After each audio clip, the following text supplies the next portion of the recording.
Oke, saat ini kita lagi ada di depan deretan motor listrik dan juga motor trail. Terlihat sangat menarik.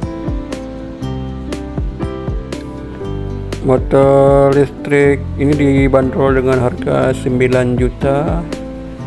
Sementara motor trail ini dihargai sebesar 11 juta sekian.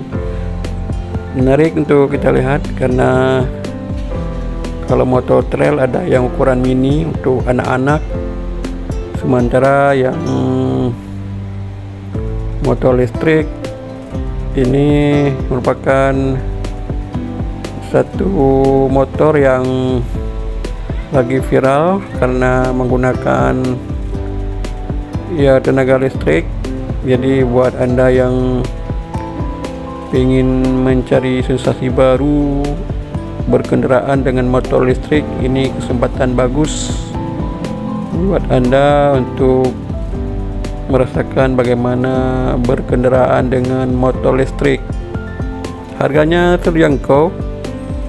Untuk motor listrik harganya 9 juta, sementara untuk motor trail dihargai sekitar 11 juta.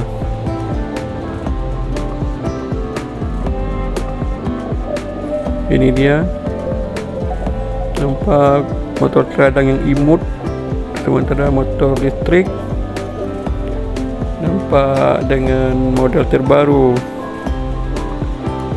hemat kantong tanpa isi BBM. Nah, kesempatan buat Anda untuk memilikinya.